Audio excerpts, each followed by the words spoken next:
Hello friends, स्वागत है आपका ICSE सेट अड्डा में। तो जैसे आप लोग को पता है कि हमारे चैनल पे द ऑफिसर एकेडमी का सेट चलाया जा रहा है, वो भी आपके बिहार शिक्षक भर्ती से संबंधित।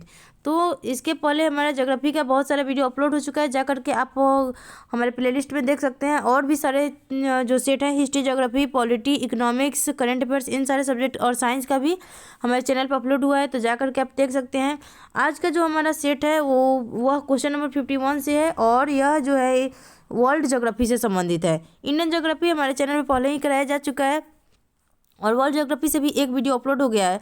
तो आज का हमारा जो क्वेश्चन है 51 क्वेश्चन से है। क्वेश्चन है कि तारे मुख्यतः किससे बने होते हैं, तो इसका आंसर होगा हाइड्रोजन और हीलियम के संयोग से क्या बनता है, तारा बनता है, तारा का निर्माण होता है। तो हाइड्रोजन और हीलियम होगा। नेक्स्ट है कि आकाशगंगा के बुनियादी प्रकार में से एक नहीं है, तो इसका क्या होगा, रेगुलर्स। रेगुलर जो है इसके बुनियादी प्रकार नहीं तो स्पाइरल्स होता है आकाशगंगा, एलिप्टिकल्स होता है, इरेगुलर्स होता है, लेकिन रेगुलर्स आकाशगंगा नहीं होता है। ठीक है, नेक्स्ट क्वेश्चन है, एक मिनट, ये क्या हो गया।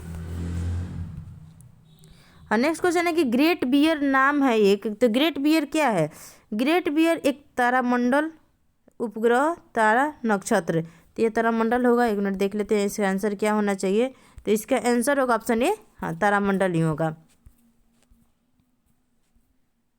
गैलेक्सी या तारामंडल इसको जिसको कहते हैं। तो ग्रेट बियर क्या है, एक तारामंडल है। नेक्स्ट क्वेश्चन है हमारा क्वेश्चन नंबर 55 से, इस ब्रह्मांड में दूसरा प्रचुर मात्रा में सर्वाधिक तत्व कौन सा है। तो दूसरा सबसे प्रचुर मात्रा में कौन सा है, ऑप्शन सी हो जाएगा, हीलियम। हाइड्रोजन के बाद हीलियम दूसरा है। नेक्स्ट है कि रात में आकाश में सबसे चमकीला तारा कौन सा है। तो सबसे चमकीला आपको सीरियस हो जाएगा। निम्नलिखित में से किसी एक टूटा हुआ तारा कहना उपयुक्त नहीं है।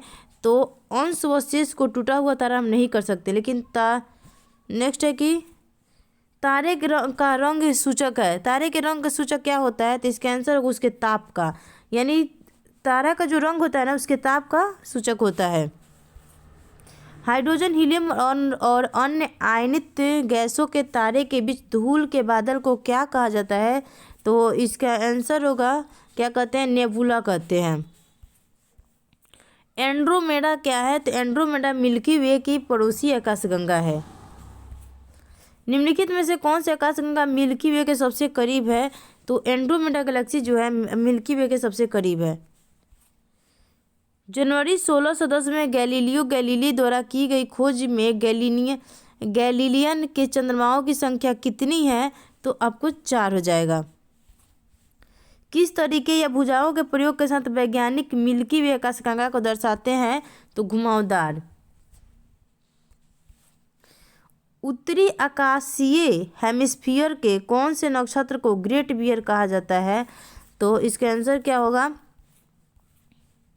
इसका आंसर ऑप्शन ए होगा। ऑप्शन ए में दिया है उर्सा माइनर, दिया उर्सा मेजर। तो उत्तरी आकाशीय हेमिस्फीयर के नक्षत्र ग्रेट बियर को क्या कहते हैं, उर्सा मेजर कहते हैं, और दक्षिणी को उर्सा माइनर कहते हैं। नेक्स्ट है कि निम्नलिखित में से कौन सा एक खगोलीय पिंड नहीं है। तो आपको समुद्र जो है एक खगोलीय पिंड नहीं है। नहीं तो सूर्य, चंद्रमा, सूर्य, ग्रह और तारे क्या है, खगोलीय पिंड है। समुद्र जो है खगोलीय पिंड नहीं है, तो हमारी पृथ्वी पे है।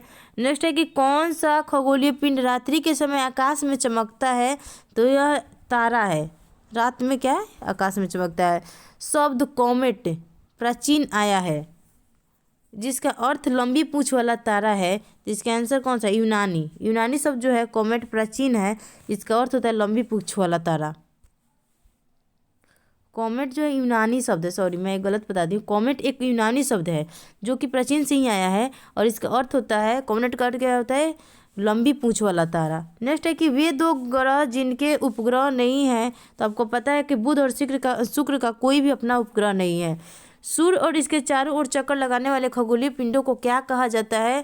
तो इसका आंसर होगा सौरमंडल कहते हैं। नेक्स्ट क्वेश्चन है कि निम्नलिखित में से कौन सी वस्तु सूर्य के चारों ओर परिक्रमा करती है। तो इसका आंसर क्या होगा, ग्रह। सूर्य के चारों ओर परिक्रमा कौन करती है, तो ग्रह करती है। निम्नलिखित कथनों में से कौन सा सही नहीं है। इसमें ना आंसर आपको स्टार करके दे दिया है, क्योंकि इसमें से सभी के सभी शायद मेरे ख्याल से सही है। सौरमंडल 2.3 बिलियन वर्ष पुराना है। 5 बिलियन वर्ष पुराना है सौरमंडल। यहाँ पे सूर्य होना चाहिए। सूर्य हमारा जो है ना 5 बिलियन वर्ष पुराना है, सौरमंडल नहीं होता। अब बुध सूर्य के सबसे निकट ग्रह है, तो बुध सूर्य के सबसे निकट, तो ये सही है। और सौरमंडल में बृहस्पति ग्रह के सर्वाधिक उपग्रह है, बृहस्पति का नहीं है। ये आपका किसका हो जाएगा? सबसे ज़्यादा उपग्रह शनि का है। तो इसमें आपको ये हो जाएगा। शुक्र का कोई प्राकृतिक उपग्रह नहीं है, तो यह भी सही है। तो इसमें क्या है ना कि आपको मिक्स करके दे दिया है, इसलिए इसके आंसर में स्टार दे दिया है। कोई भी इसमें मतलब एग्जैक्ट आंसर नहीं निकल रहा है। नेक्स्ट है कि निम्नलिखित में से कौन हमारे सौरमंडल का हिस्सा नहीं है? तो हमारे सौरमंडल का हिस्सा कौन नहीं है? चंद्रमा हो जाएगा, सूर्य हो जाएगा, ध्रुव तारा हो जाएगा, यूरोपा शायद नहीं होगा, यूरोप नहीं होगा, एक मिनट, नहीं, ध्रुव तारा इसका आंसर, इसका हिस्सा नहीं होगा, तो इसका आंसर ऑप्शन डी हो जाएगा। नेक्स्ट है कि चंद्रमा, पृथ्वी एवं यूरोपा बृहस्पति का उपग्रह है। चंद्रमा, पृथ्वी एवं यूरोपा बृहस्पति का उपग्रह है। ग्रहों के ग्रहपथों का समान आकार क्या होता है? तो इसका आंसर क्या होगा? इसका आंसर होगा अंडाकार होता है।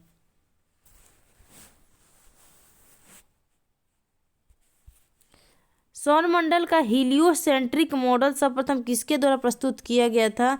तो निकोलस कोपरनिकस के द्वारा हीलियोसेंट्रिक मॉडल प्रस्तुत किया गया था।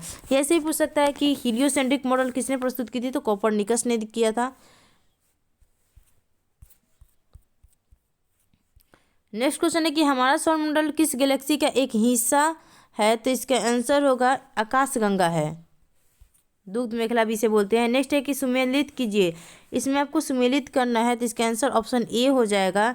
ए का क्या होगा कि ग्रह जो है यूरेनस एक ग्रह है, उपग्रह में आपको चंद्रमा हो जाएगा। बी का 1। अब पूछल तारा में हेली एक पूछल तारा है, और कृत्रिम उपग्रह यानी मैरिनर है, तो इसका आंसर क्या हो जाएगा? ऑप्शन ए इसका सही आंसर हो जाएगा। सूर्य के बाह्यतम क्षेत्र को किस नाम से जाना जाता है? तो इसका कोरोना होगा। सूर्य के बाह्यतम क्षेत्र को क्या कहते हैं? कोरोना कहते हैं। सूर्य के प्रकाश को पृथ्वी तक पहुंचने में कितना समय लगता है? तो इसमें जो है 8 मिनट 20 सेकेंड का लगभग समय लगता है, तो इसका आंसर हो जाएगा ऑप्शन डी। सूर्य की चमकती सतह कहलाती है, तो फोटोस्फीयर कहते हैं। सूर्य का जो सतह चमकता है उसे फोटोस्फीयर कहते हैं। सूर्य का प्रमुख तत्व कौन सा है? तो सूर्य का प्रमुख तत्व आपको हाइड्रोजन हो जाएगा। सबसे अधिक मात्रा में हाइड्रोजन पाया जाता है, सेकेंड में क्या पाया जाता है? हीलियम पाया जाता है। सूर्य के वायुमंडल में सबसे प्रचुर मात्रा में पाया जाने वाला तत्व हाइड्रोजन है। सूर्य की सतह पर मिनट के कोण किस पर सामने होता है? तो कितना कोण पर होता है? इसका आंसर होगा 32। पृथ्वी द्वारा अवरुद्ध सूर्य की शक्ति लगभग कितनी है? तो इसका आंसर होगा 1.8 × 10th MV, तो इसका आंसर ऑप्शन बी हो जाएगा।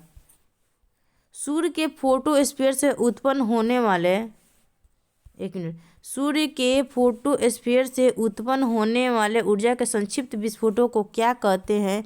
तो इसका आंसर होगा सौर प्रज्वाल कहते हैं। सूर्य और धरती के बीच की अनुमानित दूरी कितनी है? तो इसका आंसर क्या? सूर्य और धरती के बीच में अनुमानित दूरी ऑप्शन बी होना चाहिए इसका आंसर।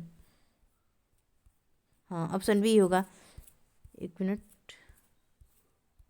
क्या है? 14.96 गुना 107 किलोमीटर सूर्य और पृथ्वी के बीच की दूरी है, तो इसका आंसर ऑप्शन बी हो जाएगा।